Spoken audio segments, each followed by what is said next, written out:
I have Mr. Chris Gardner here. So I wanted just to chat with you today to see how you're doing and what you've been up to. And I know you were on a mission last time we talked to hit 100 high schools across like rural areas. I remember this mission. And you're going in 10 cities at the time. And I'm just curious to see, we could start off by giving us an update there. I know COVID probably changed plans a little bit, like many of our plans. It changed everything for all of us. And we were in the process of doing the tour. We got 53 schools done before COVID hit.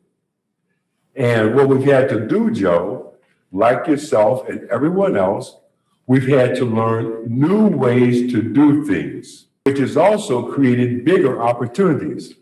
Give you, for instance, we just finished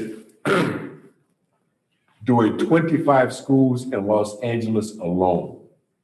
As a result of that, the Los Angeles County Office of Education has come back and asked us to do another 75 schools, which means, Joe, using technology, we're probably going to be able to do 1,000 schools in 2021. And we're tremendously excited about that. That's amazing. And for those that don't know, can you explain that mission when you say going to do schools? What does that mean? I speak with middle school children, young people, and high school students about the three most important decisions that I've ever made in my life, all of which, Joe, I made at their age or younger. And I've got to tell you, man, the response from young people has been phenomenal. Take it a step further, stay in Los Angeles for a second. Some of the young people that we've been given the opportunity to speak with are what is called now justice-involved youth. Meaning, in the old days, Joe, we used to call them juvenile delinquents, which means these young people are incarcerated, but because they're underage, they're still required to attend school. And to speak with 500 of them in the last month, Joe, about how they can change their lives, the trajectory of their lives, and the path that they're currently on, and to let them know it can be done. And then, Joe, I do a live Q&A with the young people. And here's how you know you're having a good class. You're having a good class where the students don't want the class to be over. Okay? You got the principal ringing the bell. You got the teacher saying, we got to go to the next class.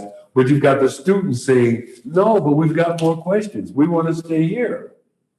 So we're tremendously excited about it. And we've had to learn, Joe, how to use this new technology. I spoke with you guys last year. I talked about this idea. If I didn't, I'll share it now. This whole idea of having to make a hard pivot. And a hard pivot being defined as something that you would have never chosen, but you still got to make it work. That's where we all are right now. Yeah, it's a great point. And that brings up the next question. So obviously, aside from talking to high school kids and doing all the great work you're doing, I know you have peers and you have, I'm sure, friends and family and many others that are struggling with what's going on now. And I'd love for you to explain, outside of the kind of adapting and pivoting, what advice you can give to those people to make it through their days and to do something different and look at this as an opportunity. First of all, Joe, one thing I have to say, if I haven't said it to you before, I have to share it. One of the things that I'm speaking with people about right now is the fact that at the beginning of this quarantine, a lot of people were saying that, well, we're all in the same boat now. I would submit to you, Joe, we are not in the same boat. We are in the same storm. Meaning there are a number of different boats out here. There's the boat full of people who have the luxury of working from home with whatever challenges that presents, which is totally separate from the boat full of essential employees, healthcare workers, and first responders that must put their health and the health of their families at risk every day simply by going to work, which is a totally separate boat, Joe, from the tens of millions of people in our country who know there's no work for them to go back to, which is totally separate, Joe, from the boat full of people who don't want to accept that we are in a storm. So my position is no, we are not in the same boat. We are in the same storm. And we've all got to act accordingly. Yeah, that makes a ton of sense. An analogy I saw recently was we're in the storm and everyone has different kinds of boats, right? Some people don't even have boats. Some people have big boats. Some people have little rafts. I mean, everyone's going through it, but they're all experiencing it in a much different way. So those business owners, talking to like business owners specifically that are going through a hard time, let's talk about a restaurant. And I've seen very creative things some restaurants are doing in terms of, especially in Chicago, right? The weather's getting cold here. They're creating these outdoor environments. And obviously that's a big capital investment and it's a risk, but I applaud businesses for trying. Have you seen something creative or have you talked to someone that is like, hey, you know what, I'm not going down. I'm going to make this happen. And what advice or things have you seen work so far? Well, I've seen a number of things, but the most important thing that I have seen consistently is people owning it, meaning we did not choose this, but this is where we are. And we can't change something, Joe, until we own it. We've got to own our own present situation. And we also, Joe, something I saw years ago, totally unrelated to COVID, I saw something down in New Orleans. I went down to New Orleans for a speaking engagement about a year after Hurricane Katrina. I had seen the news coverage, Joe, I'd seen the photos, but I had to go and see for myself with my own eyes what it looked like. And imagine, Joe, if you can, a cemetery where all the tombstones and grave markers were schools, churches, restaurants, businesses that had just been absolutely decimated. But I saw this one thing. I saw this little old man who was cutting the grass at a home that I thought was his, cutting the grass, Joe, with a push mower. I stopped the car and I go up to him and I said, well, you got your yard looking good. And he said to me, this is not my yard. This is my friend's yard. But every time I cut my grass, I cut his because I know one day my friend is coming home. And I thought, whoa, man. The first thought to go through my mind, Joe, was a small-minded thought, which was, do I have any friends like that? That's the small-minded thought. The big thought was, or should have been, have I been that kind of friend?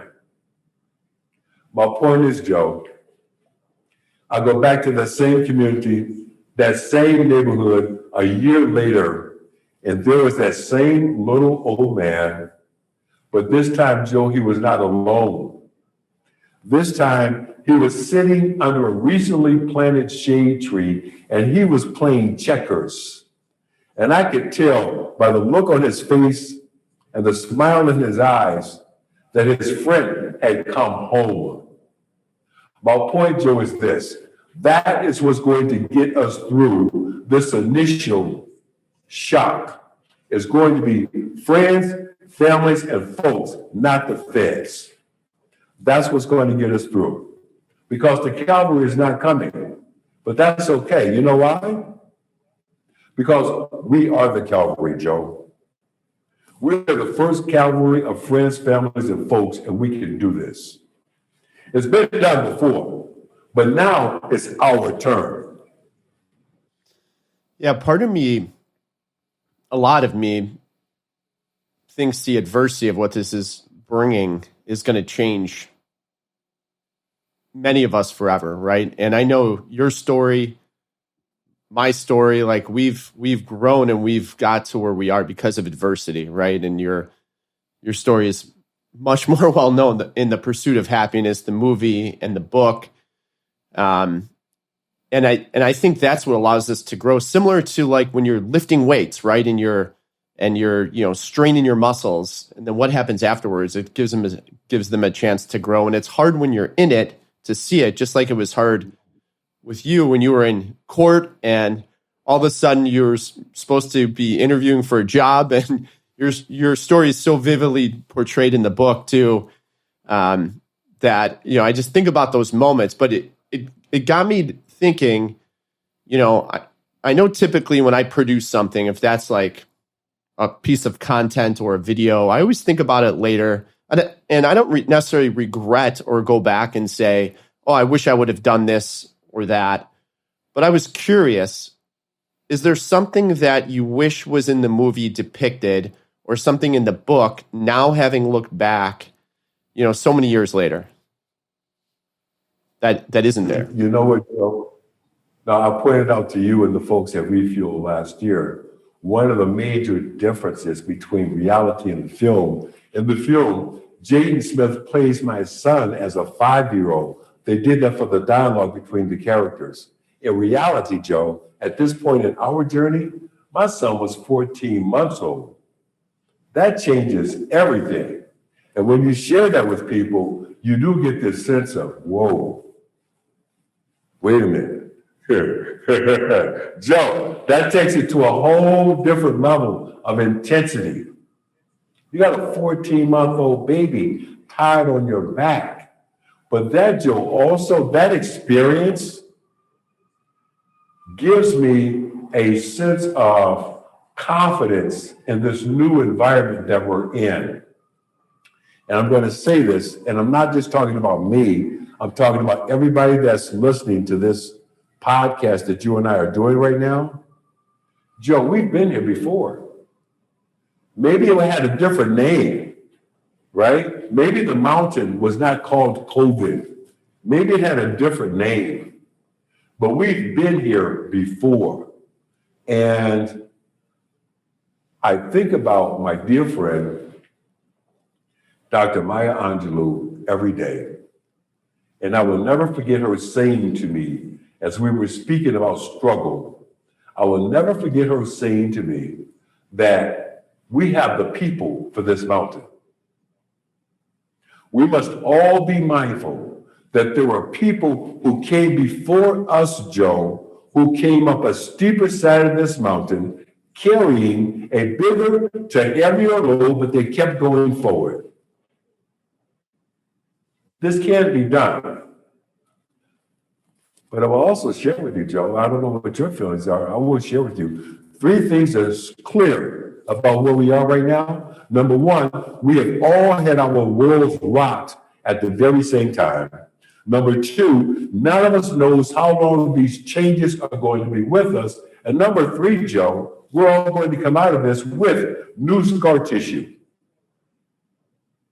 Physically, emotionally, spiritually, financially, we're all going to come out of this with new scar tissue. But just like that analogy that you used of tearing down a muscle, as it recovers, it begins to grow. The big question, Joe, for me, is how many of us are going to embrace this opportunity to grow? That's the big question. As we continue to try and go forward, how are we going to use this opportunity to grow and to prepare ourselves, Joe, for the next COVID? Because this space that we're in right now, something like this, Joe, is going to happen again. We don't know what it's called. We don't know the name. We're not going to see it coming. It's going to happen again. You just made me think of February 12th of this year, Joe. I had the opportunity to address the United Nations. Look, I've done some big things, made some big presentations, spoken all over the world. It's kind of a big deal. And I thought, okay, hey, this is just another event. Man, let me tell you something. When you walk through the fourth layer of security at the United Nations, and the first thing that you see when you walk in the door is a life-size statue of Nelson Mandela sticking out his hand in friendship, that's when you realize, whoa, Joe, this ain't just another event. This is a big deal. My point is this. I had a chance to address the United Nations on this issue of ending global homelessness. And again, the date was February 12th, Joe, and I made reference to women here in the United States too many times who are paid less than their male colleagues, who have a quiet fear, Joe. That quiet fear is, what if something happened? What if there was some economic gyration that happened someplace around the world that had nothing to do with me, but suddenly my whole family is put at risk? Joe, I keep saying the date again. It was February 12th, 2020. COVID was already here. We didn't know it. Yeah. None of us knew, Joe. Right? It was already here. And it wasn't, as I pointed out in my talk at the UN, it wasn't some economic event. It was a global health issue that caused economic disruption. Right? Yep. So, hey, man, and I looked back at that tape the other day and I had to ask myself, Jesus Christ,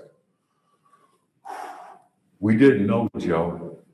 Think about it for a second. Take it a step further, okay? That was February 12th.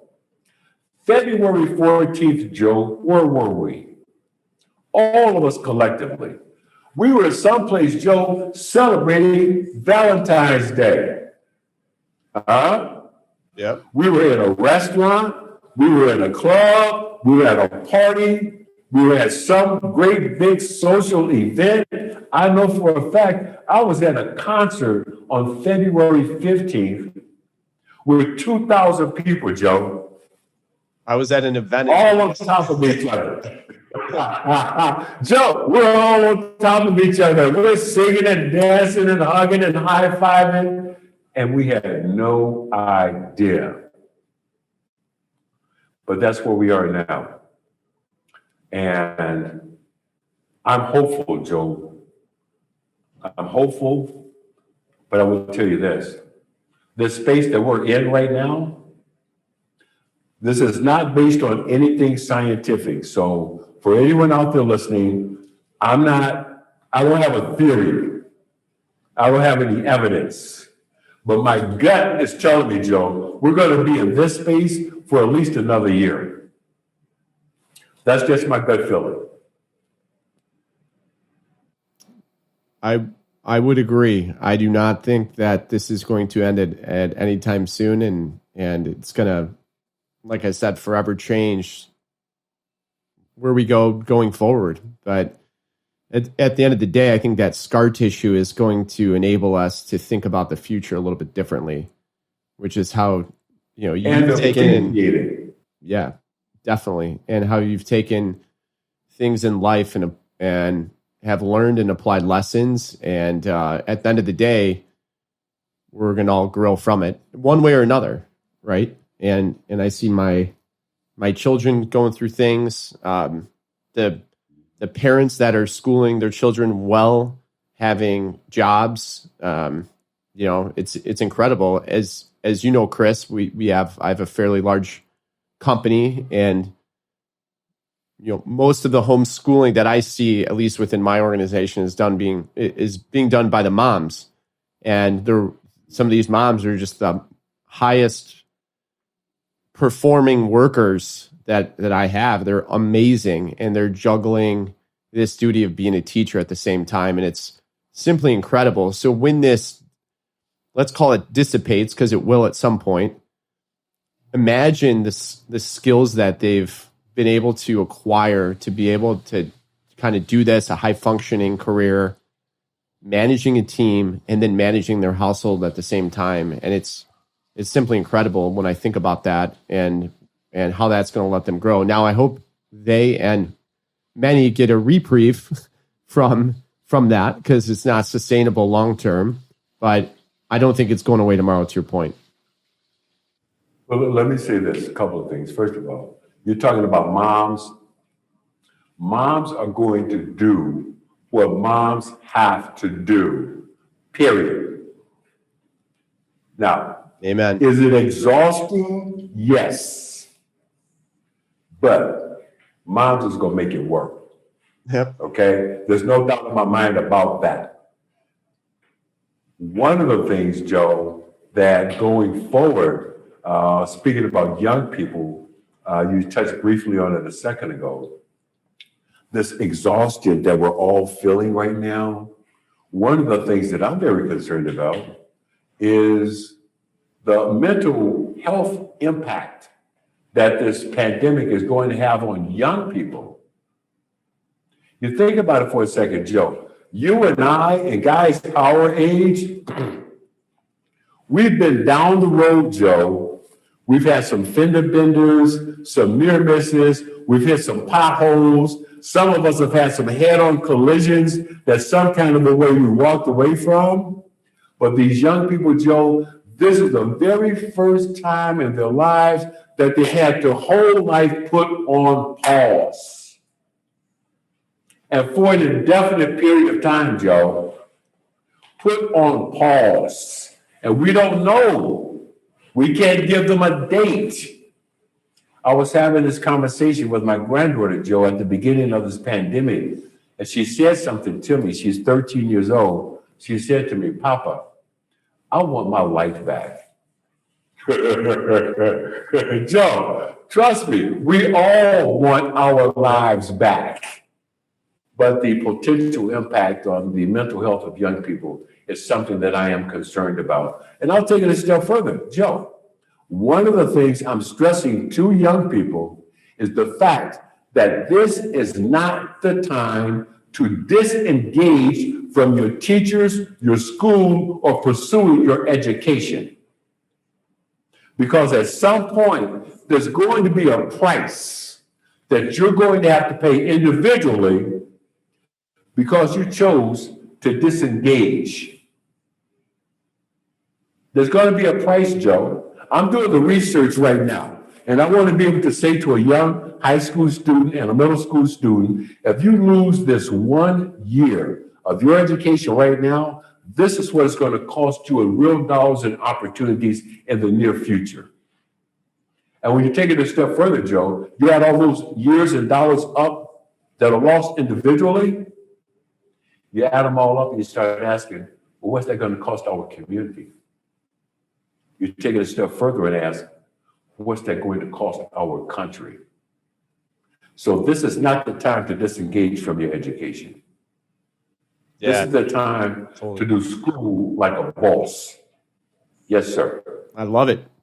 What about what advice do you have on the physical health side of things? I know I've heard you say this before. Working out, getting in that the physical shape, helps the mental mind, so to speak. Do you have any advice there for people listening to this as well? Yeah, keep pumping. Joe, you got to keep pumping, baby, and it hurts. People tell me all the time how good I look, but then I have to say to them, man, this hurts.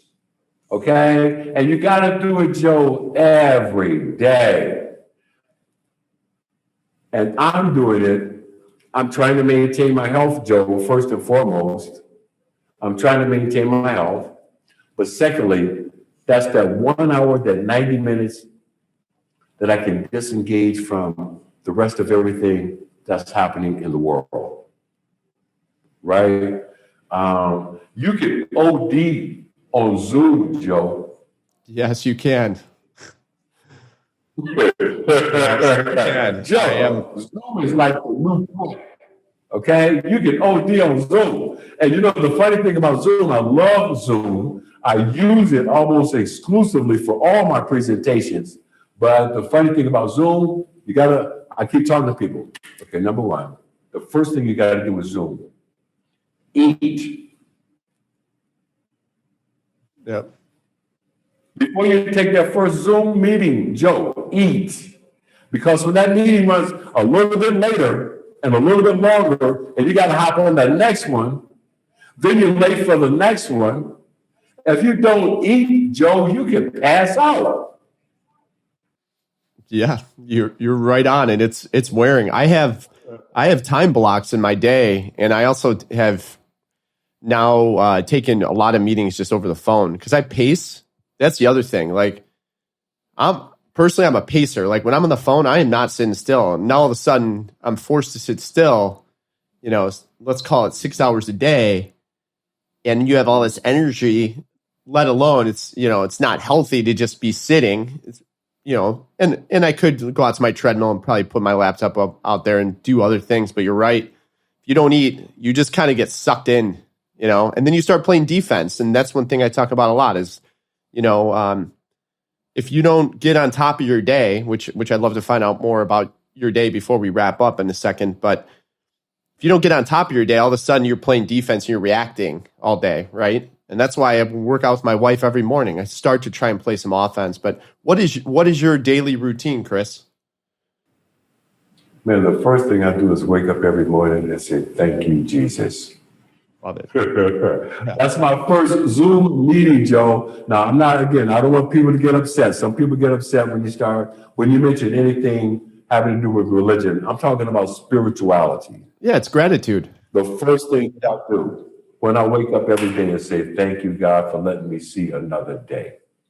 All right. And the funny thing, backing up to your point about getting sucked into the cycle of Zoom, Joe, when you're doing what I'm doing, besides what we're doing in schools, I'm doing my normal presentations to corporations all around the world. And when I say all around the world, Joe, I mean that literally. I've spoken in 45 countries this year and never left this room. My point, sir, is this. The clock is always morning somewhere. All right? It's always time to go somewhere on the planet. I had this experience just last week, Joe. I fly from first and only time this year, I got on the airplane, flew from Chicago to Dubai. I arrived from Dubai to Sharjah, which is the third largest of the United Arab Emirates. I'm at the hotel at 9 o'clock. I'm squared away, settled down by 11. However, at 3 o'clock in the morning, Joe, I got to get up and get ready to make a presentation to people in Mexico City where it's 7 p.m. And they insisted on doing it live. Joe, but it's the fourth quarter, bro. It's the fourth quarter. This is where the players play. That's what you do. Okay? So... but the first thing, again, I wake up every morning, man, I take that moment and seek some peace and connect with myself and connect with any and all positivity in the world. And then it's time to go. Every day. Love it. Love it. And Chris, what are you listening to now? I know you're an avid reader and I'm sure you listen to podcasts. You following anything recently? You know what, man? You know what I've gotten hooked on, Joe? And this is, I'm a little embarrassed to admit it, but I will. I am the last person in the world to get into audio books. I felt like listening to an audio book, Joe, was cheating. You're not reading, right? I had this thing in my head. But one of the things that I've had to accept is that, whoa, wait a minute. I can consume so many more books by just being still and eating a bag of popcorn. So I've gotten into my audio books, and I will say this. One thing I've also done, Joe, is normally when I'm reading because I need to know something. I want to better understand something. I'm trying to get a better feel for how something really, really works. What I found myself doing recently, novels. Okay? Novels. Because, Joe, I want to go to another place for a moment. Yeah. I want to go to a different part of the world for a moment, right? And that's part of my daily mental health. Audiobooks. What's a novel that you've got into recently that you love that you'd recommend me? Oh man, I just finished David Silva's The Order. I love David Silva. I've also recently, now this is for grown people only, and for people that must be a little bit older to appreciate, but there was a guy named Harold Robbins. And Harold Robbins wrote these great, big, racy novels. I just finished, for instance, The Adventurers by Harold Robbins. But you know what I really got into, Joe? Now, see, you started something. We could talk about this for another half hour. What I really got into, man, Game of Thrones, the audio book. Okay? I don't know if you're a Game of Thrones fan. Yeah. Doesn't matter. For everyone who saw the show, okay, great. The book, George R.R. Martin's, the Game of Thrones audio book. And Joe, there's one guy that does the voices of every major character in the story.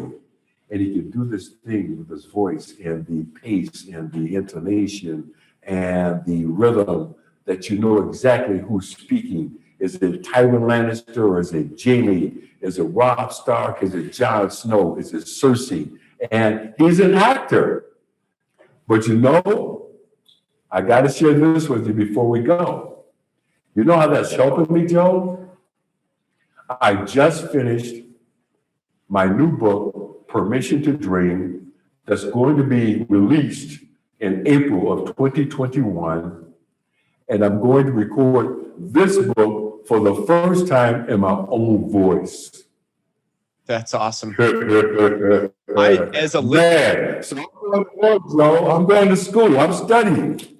Hey, as a listener, I appreciate that because I'd love to hear from the author's voice, especially a story like yours and an expansion of your story. I'm sure it is. So that's fantastic to hear. And that's an example. You just set an example of something you've learned during COVID. I'm sure there's many, but this is one that someone could take with them, right? And the crazy thing is, usually like for me, audiobooks have always been powerful on a commute or like if I was like mowing my lawn, like always doing something else and I could escape. But now like we're kind of stuck at home more. So that's awesome that you got into that. But that's something you'll always take with you now. You're probably never going back. Yeah. Oh, no, going to be hard. But I'm also learning how do you do this. That's great. And, but the last thing I have to do here, Joe, is I want to say thank you to you and all the guys at Refuel. And we're going to get through this. We're going to get through this. And there's an old African proverb that I would like to share with everyone, which is, we can go faster alone, but we can go further together. So thank you for the opportunity. And the next time I see you, man, it's going to be in person because I'm coming to your house. I'm coming to your house down in that basement where you are right now. I'm coming to your house, okay? I'm going to hold you to it. I'm looking forward to it, man. We're going to get through this, Joe. All right? And for everybody at Refuel, let's all please have a safe and happy holidays. This was going to be different.